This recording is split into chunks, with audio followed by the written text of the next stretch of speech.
Assalamualaikum warahmatullahi wabarakatuh. Bismillahirrahmanirrahim. Alhamdulillahi rabbil alamin. Innal hamdalillah nahmaduhu wa nasta'inuhu wa nastaghfiruh wa na'udzu billahi min syururi anfusina wa min sayyiati a'malina. May yahdihillahu fala mudhillalah wa may yudlilhu fala hadiyalah.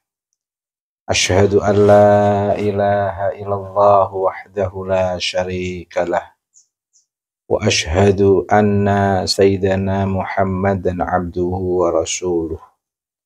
Allahumma shalli wa sallim wa barik ala sayyidina Muhammadin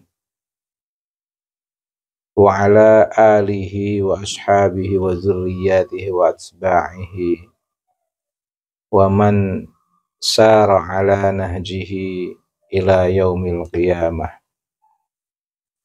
Assantukum bil hayyil qayyumil ladzi la yamutu abada wa dafa'tu ankumus su'a bi alfi la haula wa la quwwata illa billahil aliyyil azim. Amin. Amma ba'd. Semangat arogansi kelompok tertentu dari sekte Habaib. Dalam kesempatan ini saya hanya ingin mengingatkan saja untuk balancing, keseimbangan pemahaman publik terhadap Islam sebagai agama rahmatan lil alamin, sebagai agama yang mengajarkan tauhid dan kemanusiaan. Kemarin sudah saya sampaikan makna Islam, relasinya dengan iman, dengan ihsan secara mendasar bisa dipahami. Prinsip dasar dari keberagamaan yang didasarkan pada ajaran Islam itu memang sangat sederhana, sesuai dengan filosofi dari Islam sebagai agama yang pasrah tunduk dan condong kepada Allah, dan sekaligus kepada prinsip keutamaan yang diajarkan oleh Allah melalui kewahyuan dan kenabian tentang arti pentingnya kemanusiaan, keadilan, dan persamaan. Dalam konteks ini kita bisa memulai dari pertanyaan sederhana, apa itu Islam? Islam itu bisa diambil dari kata salam. Kalau mengacu pada bahasa Ibrani itu sering kita dengar dengan istilah salom yang berarti damai. Dan terminologi Islam ini merupakan bentuk transitif yang bisa berarti menghadirkan kedamaian dalam kehidupan diri sendiri dan terutama kehidupan bersama. Berislam ya bagaimana selalu menghadirkan kedamaian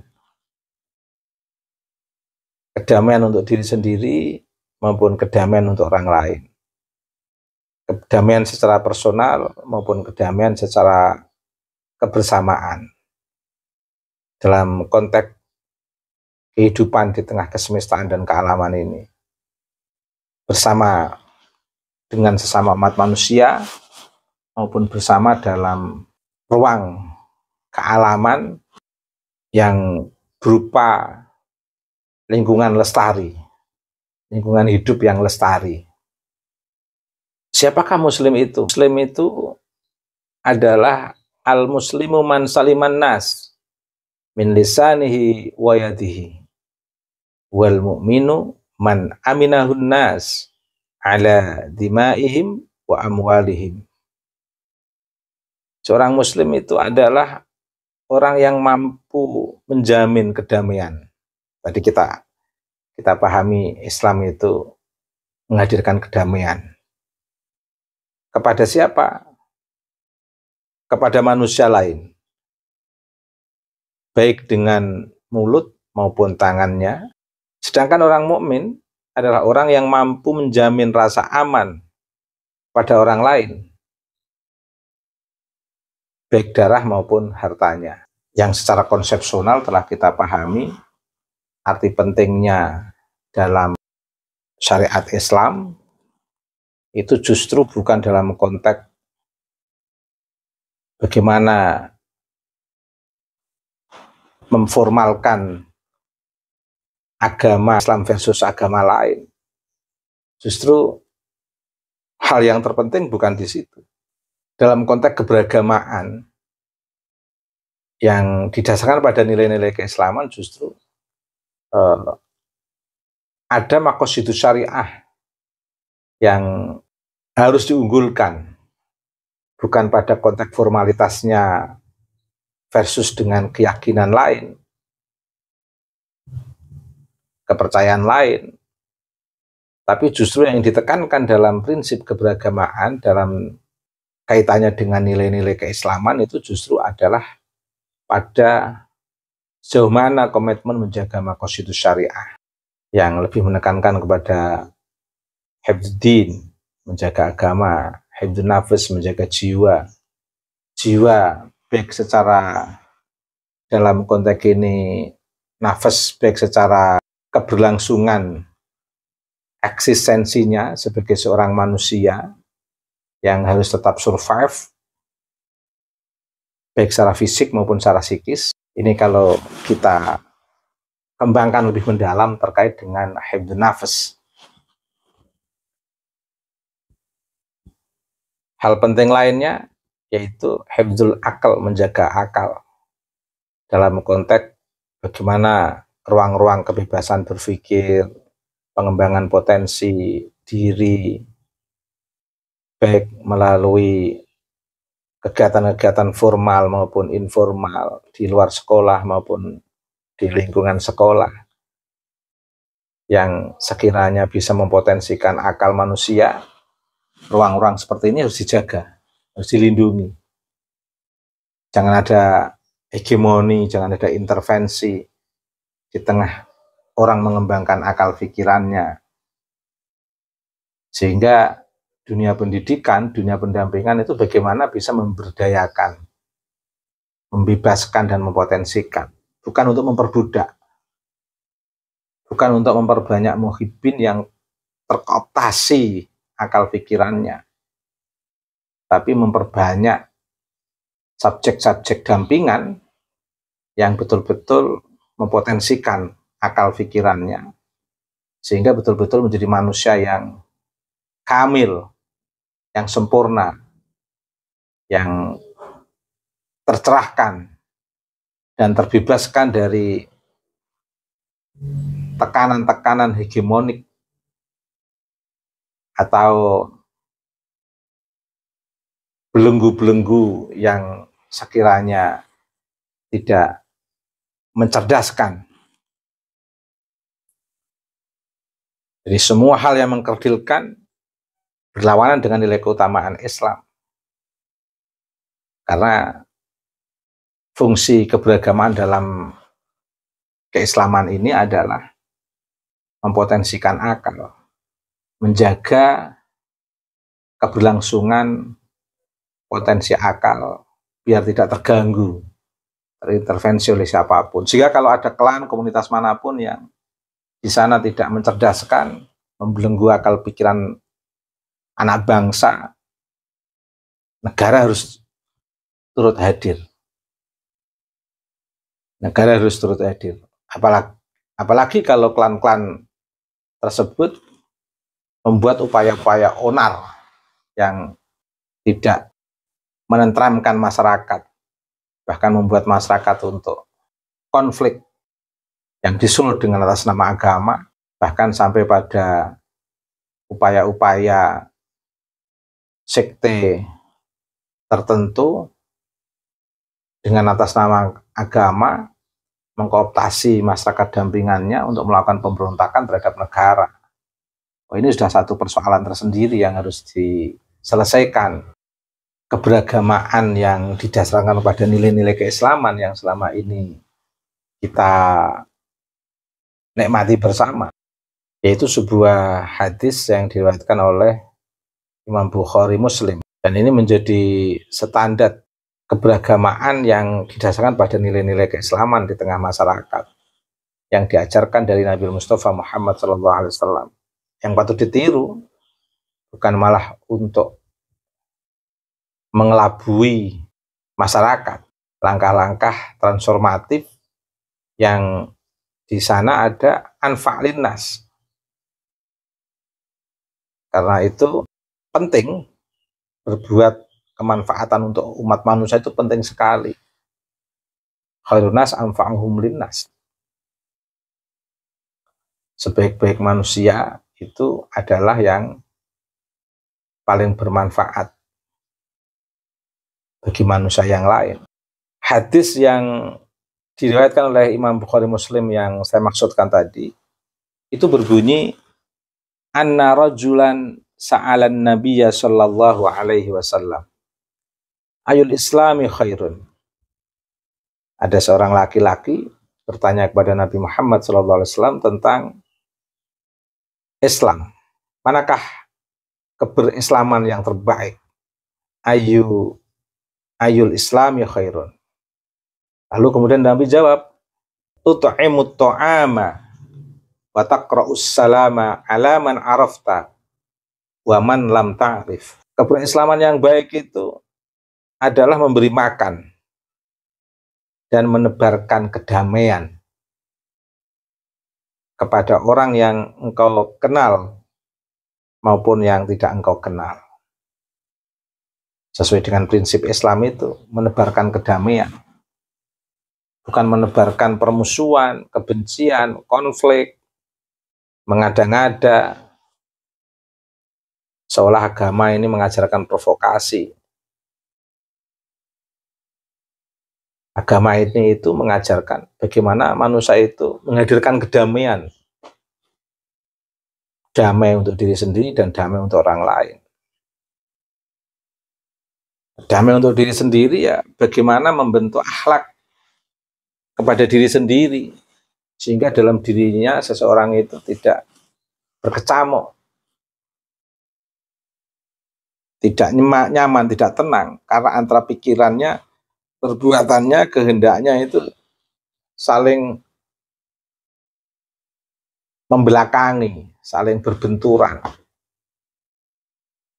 Makanya menghadirkan kedamaian pada diri sendiri itu penting, dan itu harus dimulai dari sikap sidik, amanah, tabligh, fatonah. Sikap yang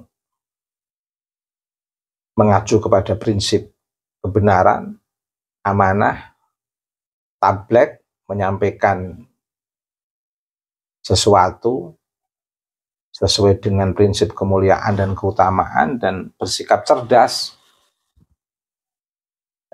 memahami kondisi dan keadaan yang sekiranya di situ mengintervensi, membelenggu, sehingga dengan sikap cerdas itu bisa melepaskan diri dari setiap intervensi dan tekanan yang datang dari siapapun yang memungkinkan akan bertindak intervensif. Bisa jadi dari diri sendiri, karena sikap intervensi itu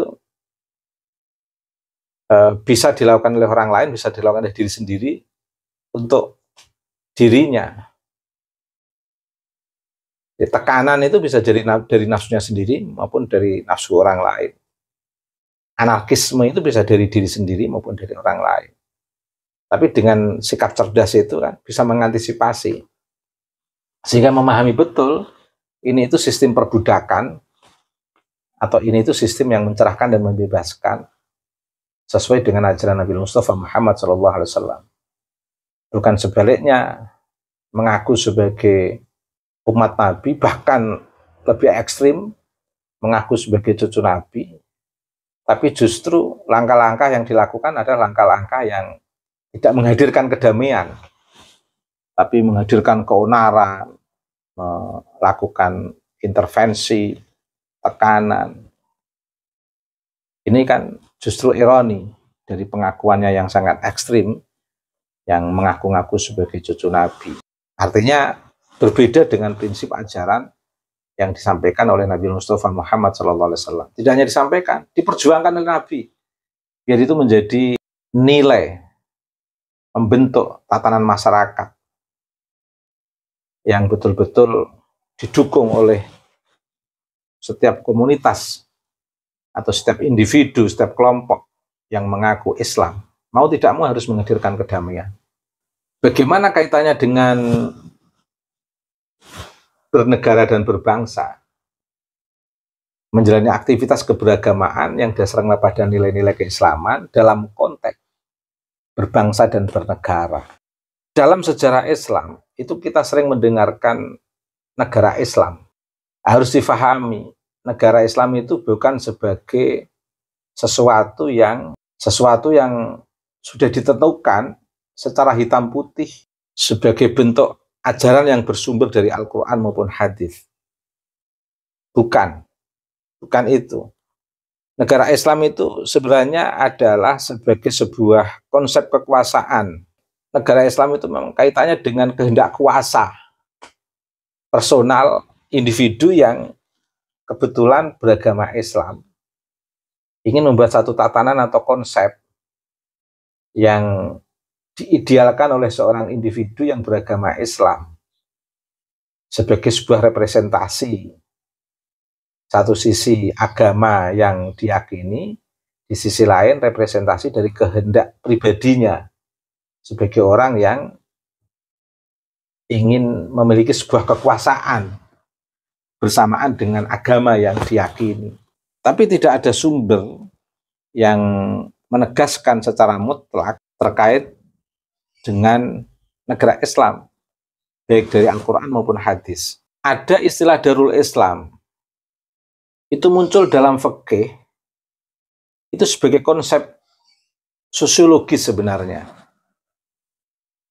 Dalam arti negara yang berpenduduk muslim, sebagai lawan dari kata Darul Kufr, negara yang diisi oleh orang-orang yang suka membuat kerusakan, baik kerusakan antar manusia maupun suka membuat kerusakan dengan lingkungan yang lain dalam konteks kealaman, lingkungan hidup yang lainnya. Bersamaan dengan kemunculan Islam di atas, Islam dalam konteks negara Islam maupun Islam dalam konteks sebagai konsep sosiologis yang tadi saya sebut dengan Darul Islam itu tadi, mengacu kepada teks hadis yang saya sebutkan tadi, tentu negara yang diidealkan Islam, negara yang diidealkan oleh masyarakat muslim adalah negara yang mampu menghadirkan keadilan dan kemakmuran bagi segenap rakyatnya, terutama mereka yang tidak mampu. Ini kan sesuai yang kita baca. Innallaha ya'murukum an tu'addul amanati ila ahliha wa idza hakamtum bainan nasi an tahkumu bil adli. Hal yang sama dari ayat yang kita baca tadi itu dikuatkan oleh sebuah hadis yang diriwayatkan oleh Imam Bukhari yang berbunyi, sab'atun yuzilluhumullahu yaumal qiyamati fi zillih yauma la zilla illa zilluhu. Yang pertama, imamun adilun.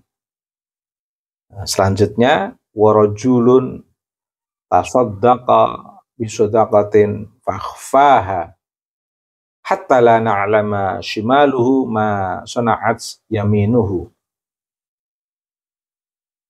7 orang yang bakal mendapatkan perlindungan Allah di hari kiamat, pada hari tanpa perlindungan selain dari Allah Subhanahu wa ta'ala. Yang pertama adalah pemimpin yang adil.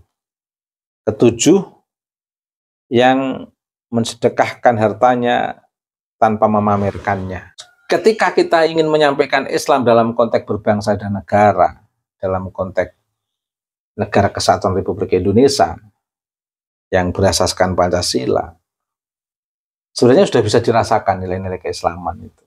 Sila yang pertama, ketuhanan yang Maha Esa, ini kan sebenarnya menunjukkan konsep tauhid sebagai landasan spiritual dalam kehidupan berbangsa dan bernegara di NKRI ini. Yang kedua, kemanusiaan yang adil dan beradab. Ini kan bentuk daripada karamatul insan sebagai acuan moral. Yang ketiga, persatuan ukhuwah Indonesia sebagai acuan sosial. Yang keempat, kerakyatan yang dipimpin oleh hikmat kebijaksanaan dalam permusyawaratan perwakilan. Ini juga cocok dengan konsep syura bainahum.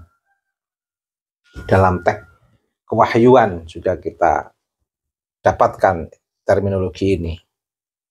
Yang keenam, keadilan sosial bagi seluruh rakyat Indonesia. Ini kan konsep adalah yang berdampak pada kemanusiaan.